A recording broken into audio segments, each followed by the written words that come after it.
Welcome to tonight's video on Unit 7. We're going to continue with number 4. Remember, the first thing that you want to do for all of these is you want to factor. So this one factors to x squared plus 1 times x squared plus 4 over x minus 5 times x plus 5. Let me add in some graph paper lines just to make it easier. All right, so then from there we're going to find the domain, and since x cannot equal 5 or negative 5, because that's what would make the denominator 0, the domain is negative infinity to negative 5, union negative 5 to 5, union 5 to infinity. And then because nothing cancels out, right? There's nothing that cancels out. The vertical asymptotes, there are two of them at x equals 5 and x equals negative 5. All right, and then that means there is no removable discontinuity because of the fact that nothing canceled out. So now for the limits as it approaches the vertical asymptotes from the left and the right, we'll start with 5 from the left. And from 5 from the left, we'll use the number 4.9. So we'll go 4.9 squared plus 1 and 4.9 squared plus 4 over 4.9 minus 5 and 4.9 plus 5. And so notice this will make it positive and positive here, which is positive. And then in the denominator, we have negative and positive, which is negative. So that means it's going to go towards negative infinity as it approaches the vertical asymptote of 5 from the left. And from the right,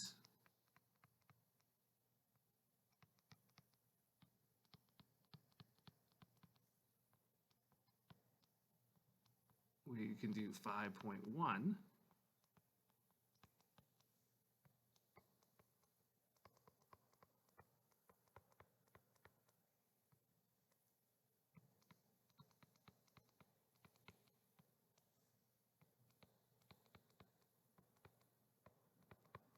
And notice we get positive over positive because both of these in the denominator are positive. So that means it goes towards infinity. And we'll do the same thing for negative 5. As it approaches negative 5 from the left, we'll do negative 5.1 squared. But remember, we're squaring something and adding a positive, so that's always going to be positive. So the numerator is positive here. In the denominator, negative 5.1. Negative 5.1 minus 5 and negative 5.1 plus 5. So that's two negatives, which is going to make a positive. So that means it's going to go towards infinity. And the limit as x approaches negative 5 from the right. So that's like negative 4.9. We know that that's going to be positive in the numerator. And then the denominator, so negative 4.9 minus 5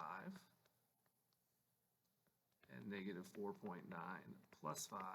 So it's a positive and a negative, so it's a negative. So it goes towards negative infinity.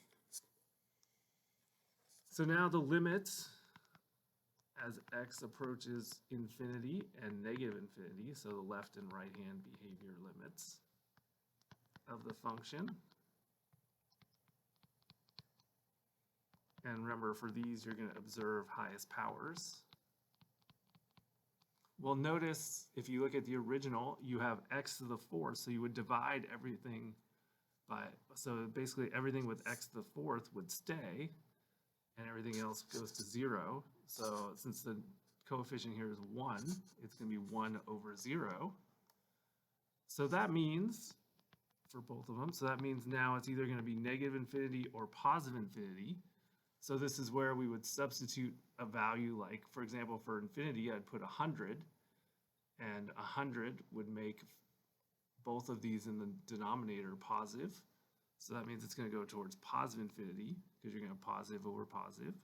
And if I did negative 100, it would be positive over, well, negative and negative is still positive. So both of these are going to go up to the left and right hand of the graph. So that means there's no horizontal asymptote because it goes towards infinity. There's no oblique asymptote, so we'd have to do the polynomial long division.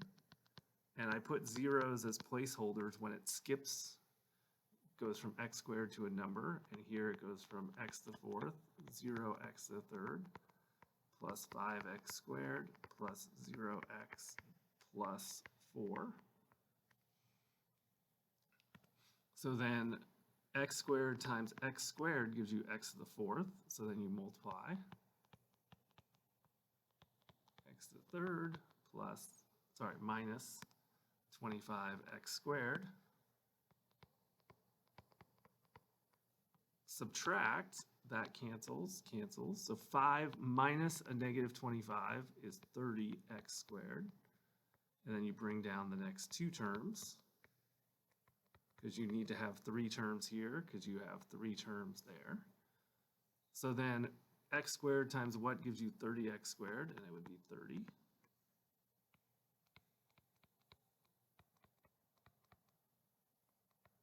And notice that the remainder is a positive 754. That doesn't matter, remember, because the oblique asymptote is the quotient here.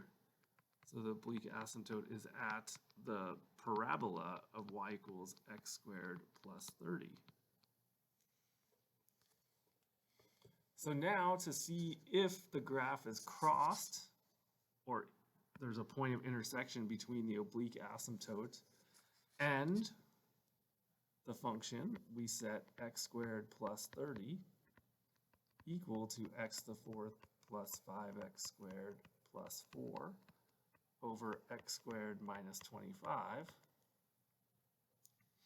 So then when you cross multiply here, you get x to the fourth plus 5x squared, and then it's minus 750 equals x to the fourth plus 5x squared plus 4.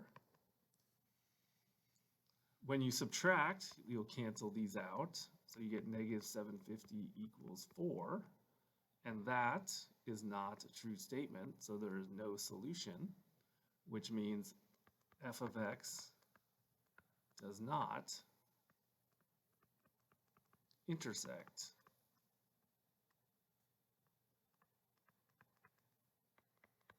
the oblique asymptote. All right, so then we're off to x and y intercepts. So the x-intercept and the y-intercept. Remember, the x-intercept is where it's equal to 0, and since it's a fraction, all we have to do is set the numerator equal to 0. Well, and remember, we factored this already. It's x squared plus 1 and x squared plus 4. When we solve these, notice that we get imaginary answers, because this would give us plus or minus I, and this would give us plus or minus 2I. So that means there are no x-intercepts because there's no real solutions to that.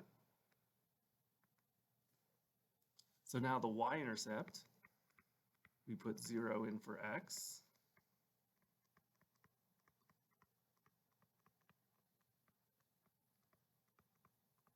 And you get negative 4/25.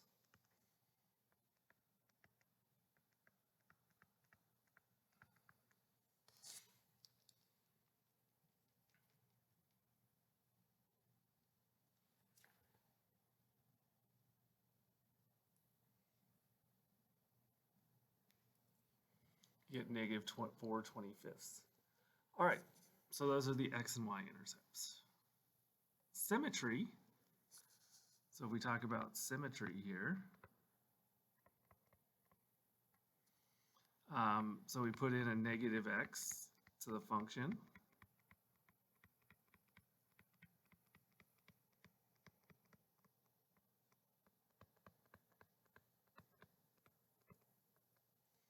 So we get x to the fourth plus 5x squared plus 4 over x squared minus 25.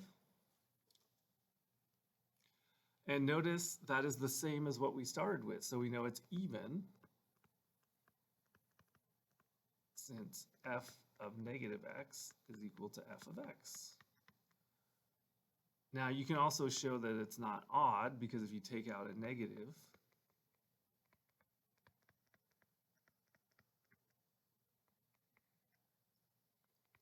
notice you get that. So notice that's not the same. So it's even, but it's not odd. So therefore, f of x has even symmetry, meaning it's symmetric to the y-axis. All right, so now it's time to graph. So we'll come up here.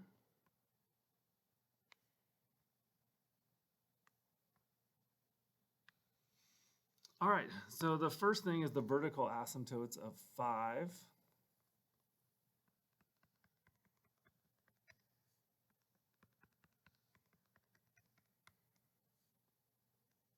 So x equals 5 and negative 5.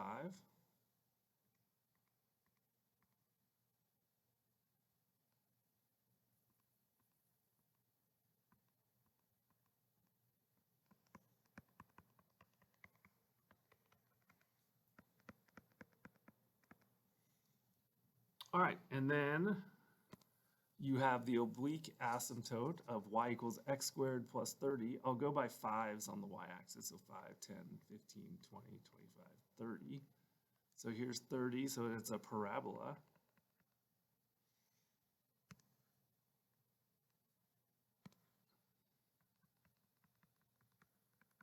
So it looks something like that, and like that.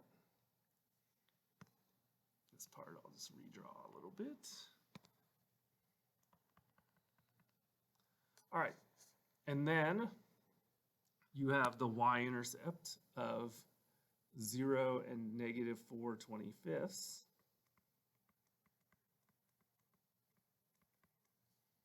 And this is y equals x squared plus 30. So now we have to figure out something to the left of negative 5. So let's put in negative 6 to the function. And when you put in negative 6 and you do the math, you get 1,480 over 11, which is like 134 and 6/11. So basically, it's going to be, you know, if this is 30, it's going to be like way up here somewhere. I'll just put it up here. Because remember, this is a sketch. It doesn't have to be like 100% accurate. And so because it's even symmetry, if that's negative 6 in that, then this is going to be positive 6. And 1,480 over 11. So now we can graph because we have points in each part. Because remember, the vertical asymptotes divided it into 3 parts. So on each side of the vertical asymptotes, we have a point.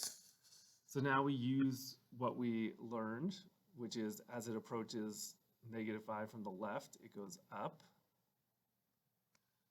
And as it goes towards negative infinity, it goes up as well. So this is kind of like a tilted parabola. Same thing on this side. It's going to go up as it goes towards 5, and then it's going to go up as it goes towards infinity. So it's another tilted parabola. Now in the middle, because notice it's symmetric to the y-axis. So notice if I notice 0 is in the middle. So that is the vertex of this parabola here, because also you know that as it approaches negative 5 from the right, from the right, it goes down. And as it approaches 5 from the left, it goes down. So therefore, you have a parabola. And this is the vertex of the parabola. That's important because when you find the range, you know it's going to be from negative infinity to negative 4/25 inclusive, and then you know it's going to go from there, but now you don't know, because these are tilted, where the bottom is there. So that is a question mark. And then it's union, I mean not union, question mark to infinity, right? Because then it goes up forever. You just don't know what the bottom of those parabolas is because they're tilted, so it goes past that point. All right, and then continuity, it's continuous on the interval from negative infinity to negative 5. And then from negative 5 to 5, and from 5 to infinity. All right, so that's number 4. Next video, we'll talk about number 5.